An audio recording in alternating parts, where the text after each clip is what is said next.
ಎಲ್ರಿಗೂ ನಮಸ್ಕಾರ. ನಮ್ಮ ನ್ಯೂಸ್ ಅಲರ್ಟ್ ಯೂಟ್ಯೂಬ್ ಚಾನಲ್ಗೆ ನಿಮಗೆ ಸ್ವಾಗತ. ನಾನು ಚಂದನ್. ಬೆಂಗಳೂರಿನ ಸದಾಶಿವನಗರದಲ್ಲಿ ಒಂದು ಇವತ್ತು ಮನ ಕಲಕುವ ಘಟನೆ ನಡೆದು ಹೋಗಿದೆ. ಒಂದೇ ಕುಟುಂಬದ 4 ಸದಸ್ಯರು ಆತ್ಮಹತ್ಯೆಗೆ ಶರಣಾಗಿರುವಂತಹ ವಿಚಾರ ಇವತ್ತು ಬೆಳಕಿಗೆ ಬಂದಿದೆ. ಸದಾಶಿವನಗರದ RMV ಎಕ್ಸ್ಟೆನ್ಷನ್ನ ಸೆಕೆಂಡ್ ಸ್ಟೇಜ್ನ ಆ ಟೆಂಪಲ್ ರೋಡ್ನಲ್ಲಿರುವಂಥ ಒಂದು ಬಿಲ್ಡಿಂಗ್ನಲ್ಲಿ ಈ ಒಂದು ಘಟನೆ ಇವತ್ತು ಬೆಳಕಿಗೆ ಬಂದಿರತಕ್ಕಂಥದ್ದು. ಯಾರು ಈ ಮನೆ ಕೆಲಸಕ್ಕೆ ಹೋಗ್ತಾರಲ್ಲ, ಅವರು ಮನೆ ಕೆಲಸಕ್ಕೆ ಅಂದ್ಕೊಂಡು ಹೋದಾಗ ಈ ಸುದ್ದಿ ಆಚೆ ಬಂದಿರುವಂಥದ್ದು. ಯಾರು ಇವರು, ಏನಾಗಿತ್ತು? ಒಂದೇ ಕುಟುಂಬದ 4, ಅದರಲ್ಲೂ ಆ ಮಕ್ಕಳುಗಳಿಗೆ ವಿಷ ಹಾಕಿ ಅದಾದ ಬಳಿಕ ಈ ದಂಪತಿ ನೇಣು ಹಾಕೊಂಡು ಸಾಯ್ತಾರೆ ಅಂತಂದ್ರೆ ಏನಾಗಿತ್ತು? ಸಹಜವಾಗಿ ನಮಗೆಲ್ಲ ಒಂಥರ ಬೇಸರವಾಗುತ್ತೆ, ಕೋಪನೂ ಬರುತ್ತೆ. ಆ ಮಕ್ಕಳೇನು ಮಾಡಿದ್ದು ಇವ್ರುಗಳಿಗೆ ಅನ್ನುವಂಥದ್ದು ಕೂಡ. ಸೊ ಈ ವಿಚಾರ ಏನು ಅನ್ನೋದನ್ನು ನೋಡೋದಾದ್ರೆ, ಇವರು ಮೂಲತಃ ಉತ್ತರ ಪ್ರದೇಶದ ಅಲಹಾಬಾದ್ನವರು. ಅನೂಪ್ ಕುಮಾರ್ ಅಂತ ಇವ್ರ ವಯಸ್ಸು 38, ಇವರ ಪತ್ನಿ ವಯಸ್ಸು 35, ರಾಖಿ ಅಂತ.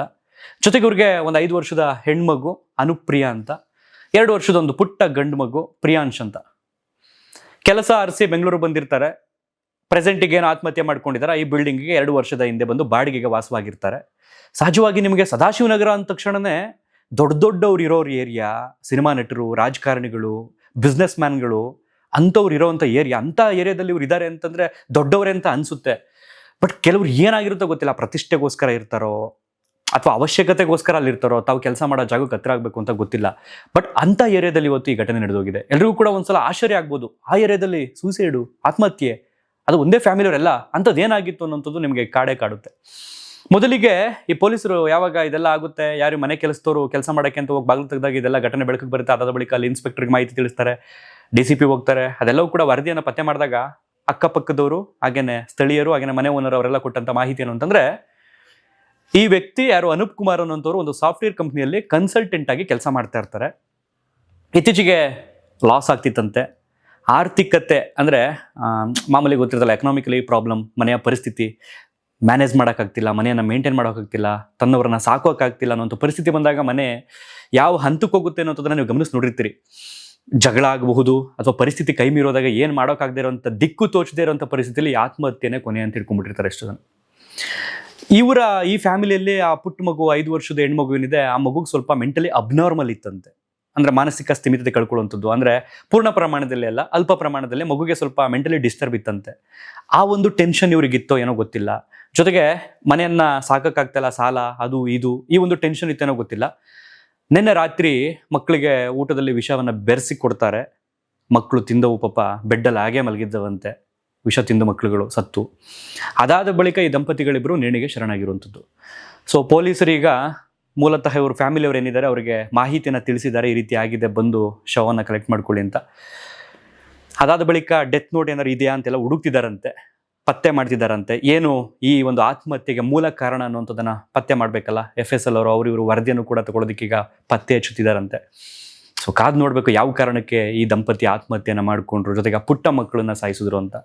ನಾನೇ ಯೋಚನೆ ಮಾಡ್ತಿದ್ದೆ, ಯಾವ ಕಾರಣಕ್ಕೆ ಈ ರೀತಿ ಆಗಿರ್ಬೋದು. ಓಕೆ, ಸಾಲ ಆಗ್ಬಿಟ್ಟಿರುತ್ತೆ. ಈ ಜಗತ್ತಲ್ಲಿ ಯಾರು ಬದುಕ್ತಾನೆ ಅಲ್ವಾ ಸಾಲ ಮಾಡಿದವರು? ಕಷ್ಟ ಬಂದಿರ್ಬೋದು, ಕಷ್ಟ ಬಂದವ್ರು ಯಾರು ಈ ಜಗತ್ತಲ್ಲಿ ಬದುಕ್ತಾನೆ ಅಲ್ವಾ? ರೋಡಲ್ಲಿ ಬಿದ್ದಿರ್ತಾರಲ್ರಿ, ರೋಡಲ್ಲಿ ಮಲಗಿರ್ತಾರೆ. ಆ ಮೆಜೆಸ್ಟಿಕ್ಕಿಂದ ಆ ಚಾಮರಾಜಪೇಟೆ ರೋಡ್ ಗಂಟ ನೀವು ಬಂದು ನೋಡಿ, ಅಲ್ಲಿ ಆ ರೋಡ್, ಆ ಫುಟ್ಪಾತ್ ಇದೆಯಲ್ಲ, ನಡ್ಕೊಂಡು ಹೋಗುವಂಥದ್ದು, ಪಾದಚಾರಿಗಳು, ಆ ವ್ಯವಸ್ಥೆ ಇದೆಯಲ್ಲ, ಅಲ್ಲಿ ಮಲಗಿರ್ತಾರೆ ಎಷ್ಟೋ ಜನ. ಅಂಥವ್ರಿಗಿಂತನೂ ಕಷ್ಟನಾ ನಮಗೆ? ಈಗ ನಾವು 100 ರೂಪಾಯಿ ದುಡಿತೀವಿ ಅಂತಂದರೆ 50 ರೂಪಾಯಿ ಖರ್ಚು ಮಾಡಿ 50 ರೂಪಾಯಿ ಉಳಿಸುವಂಥ ಸಾಮರ್ಥ್ಯ ಇದ್ದರೆ ಮಾತ್ರ 100 ರೂಪಾಯಿ ದುಡಿತೀವಿ ನಾವು. ಅದಕ್ಕೆ ಎಲ್ಲಿ 50 ರೂಪಾಯಿನ ಆಗುತ್ತೆ ಅಂಥ ಜಾಗದಲ್ಲಿ ನಾವು ಇರಬೇಕು. ನಾವು ಕೆಲವ್ರು ಹೇಗಾಗ್ಬಿಟ್ಟಿದ್ದೀವಿ ಅಂತಂದರೆ 100 ರೂಪಾಯಿ ದುಡಿದು 500 ರೂಪಾಯಿ ಜೀವನ ನಡೆಸೋಕೆ ಏನಾಗುತ್ತೆ? ಸಾಲ ಆಗುತ್ತೆ. ಸಾಲ ಆದಾಗ ಏನಾಗುತ್ತೆ? ಜಾಸ್ತಿ ಭಾರ ಆಗುತ್ತೆ. ಭಾರ ಆದಾಗ, ಒತ್ತಡ ಆದಾಗ ಏನಾಗುತ್ತೆ? ಗಿಮಿಲಿ ಎಲ್ಲವನ್ನು ಬಿಟ್ಟು ಸಾಯಬೇಕು ಅಂತ ಅನ್ಸುತ್ತೆ. ಅವರೆಲ್ಲರನ್ನು ಬಿಟ್ಟು ಸಾಯಬೇಕು ಅಂತಂದಾಗ ಎಲ್ಲರೂ ನಮ್ಮ ಜೊತೆ ಕರ್ಕೊಂಡು ಹೋಗುವಂಥ ಮನಸ್ಥಿತಿ ಈ ರೀತಿ ಬಂದ್ಬಿಡುತ್ತೆ. ನಂಗೆ ನಿಜಕ್ಕೂ ಬೇಸರ ಆಗಿದೆ ಅಂತ, ಪುಟ್ಟ ಮಕ್ಳು ಏನು ಮಾಡಿದ್ದು, ಅದೆಲ್ಲ ಮಗು ಸ್ವಲ್ಪ ಮೆಂಟಲಿ ಅಬ್ನಾರ್ಮಲ್ಲು. ಇನ್ನು ಚಿಕ್ಕ 2 ವರ್ಷದ ಕಂದಮ್ಮ, ಅದು ಇನ್ನೂ 2 ವರ್ಷನೂ ತುಂಬಿಲ್ವಂತೆ, 1 ವರ್ಷ 8 ತಿಂಗಳು ಸಮಥಿಂಗ್ ಅಂತೆ ಆ ಮಗುಗೆ. ನಿಜಕ್ಕೂ ಆ ಮಕ್ಕಳು ಫೋಟೋ ನೋಡ್ತಿದ್ರೆ ಬೇಜಾರಾಗುತ್ತೆ. ಯಾವುದೋ ಬರ್ತ್ಡೇ ಸಂದರ್ಭದಲ್ಲೇನೋ ಒಂದು ಫೋಟೋ ತೆಗೆದಿದ್ದಾರೆ ಅವ್ರ ಅಪ್ಪ ಜೊತೆ ನಿಂತ್ಕೊಂಡು. ತುಂಬ ಬೇಜಾರಾಗುತ್ತೆ ಅಂತೆಲ್ಲ ನೋಡಿದಾಗ. ಅವ್ರು ಯಾವ ರಾಜ್ಯದವರು ಆಗಿರಲಿ, ಯಾವ ಭಾಷೆಯವರಾದರೂ ಆಗಿರಲಿ, ಮನುಷ್ಯರೇ ಅಲ್ವ ಮೊದಲವರು. ದಯವಿಟ್ಟು ನಿಮ್ಗಳಿಗೇನಾದರೂ ಆರ್ಥಿಕ ಪರಿಸ್ಥಿತಿ ಇದ್ದರೆ, ನಿಮ್ಗಳಿಗೇನಾದರೂ ಕಷ್ಟ ಇದ್ದರೆ, ಕೂತು ನಿಮ್ಮ ಕುಟುಂಬದವರೊಟ್ಟಿಗೆ, ನಿಮ್ಮ ಸ್ನೇಹಿತರೊಟ್ಟಿಗೆ, ನಿಮ್ಗೆ ಆಗೋರೊಟ್ಟಿಗೆ ಚರ್ಚೆ ಮಾಡ್ಕೊಳ್ಳಿ ಫಸ್ಟು. ಜೊತೆಗೆ ಆ ಒಂದು ಪರಿಸ್ಥಿತಿ ಯಾರೋ ನಿರ್ಮಾಣ ಮಾಡಿರಲ್ಲ, ನಾವೇ ನಿರ್ಮಾಣ ಮಾಡ್ಕೊಂಡಿರ್ತೀವಿ. ಆ ಸಾಲದ ಪರಿಸ್ಥಿತಿ ಆಗಿರ್ಬೋದು, ಅಥವಾ ಯಾವುದಾದ್ರೂ ಒಂದು ಪ್ರಾಬ್ಲಮ್ಗಳನ್ನ ಬಂದಿದೆ ಅಂತಂದರೆ, ಆ ಪ್ರಾಬ್ಲಮ್ ಬಂದಿರಲ್ಲ, ನಾವೇ ತಂದ್ಕೊಂಡಿರ್ತೀವಿ. ಆ ಪ್ರಾಬ್ಲಮ್ಗೆ ಸಮಸ್ಯೆ ಹುಡುಕುವಂಥದ್ದು, ಪರಿಹಾರ ಹುಡುಕುವಂಥದ್ದು ಅದರಲ್ಲೇ ಇರುತ್ತೆ. ನಿಧಾನಕ್ಕೆ ಯೋಚನೆ ಮಾಡಿ ಕೂತ್ಕೊಂಡು ಫ್ಯಾಮಿಲಿಯವ್ರ ಜೊತೆಗೆ ಯೋಚನೆ ಮಾಡಿ ಹುಡುಕಿದ್ರೆ ಪರಿಹಾರ ಸಿಗುತ್ತೆ. ಜೊತೆಗೆ ಇಷ್ಟೆಲ್ಲ ಪರಿಸ್ಥಿತಿಗೆ ಏನೇನೆಲ್ಲ ಕಾರಣ ಮಾಡ್ಕೊಂಡಿದ್ವಿ ನಾವು, ಐಷಾರಾಮಿ ಜೀವನ ನಡೆಸಕ್ಕೆ ಏನಾರು ಕಾರಣ ಆಯ್ತಾ? ಸರಿ, ಹಾಗಾದ್ರೆ ಎಲ್ಲರೂ ಕಡಿಮೆ ಪ್ರಮಾಣದಲ್ಲಿ ಬದುಕೋಣ, ಮಧ್ಯಮ ವರ್ಗದವ್ರ ರೀತಿ ಬದುಕೋಣ, ಈ ರೀತಿ ಯೋಚನೆ ಮಾಡಿ ಬದುಕ್ಬೋದು.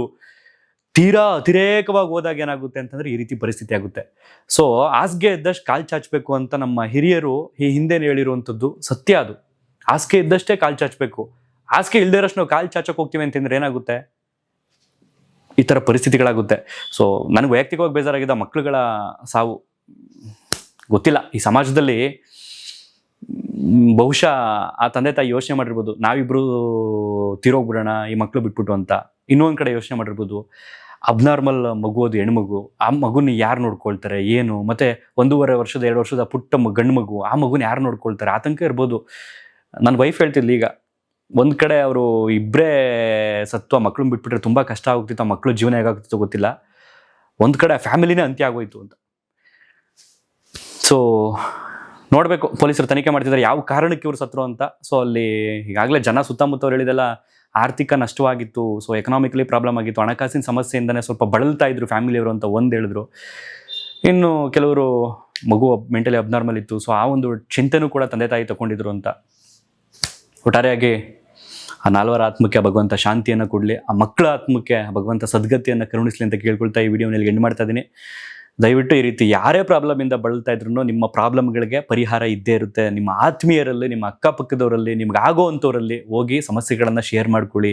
ಪ್ರಾಬ್ಲಮ್ಸ್ಗಳು ಬಂದಿರೋದು ನಾವೇ, ಪ್ರಾಬ್ಲಮ್ಸ್ಗಳನ್ನ ತಂದಿರೋದು ನಾವೇ, ಅವಾಗ ಅವು ಬಂದಿರಲ್ಲ, ಅವನ್ನ ಬರ್ಸ್ಕೊಂಡಿರೋರು ನಾವೇನೆ.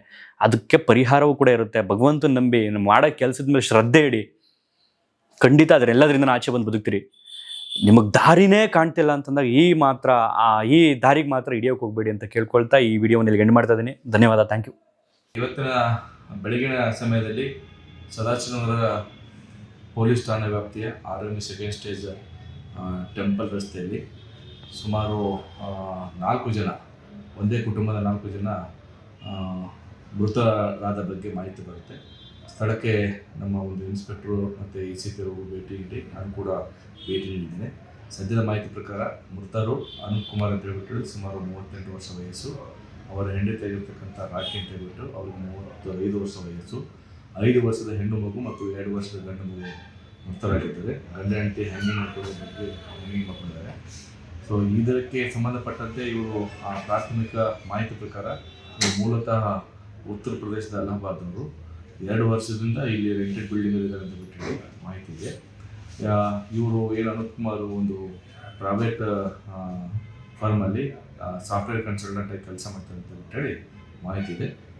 ಸಂಬಂಧಪಟ್ಟಂತೆ ಈಗಾಗಲೇ ಮೃತರ ಕುಟುಂಬದವರಿಗೆ ನಾವು ಮಾಹಿತಿಯನ್ನು ತಿಳಿಸಿದ್ದು, ಅವರು ಕೂಡ ಸಾಯಂಕಾಲ ಬರುವ ನಿರೀಕ್ಷೆಗಳಿವೆ.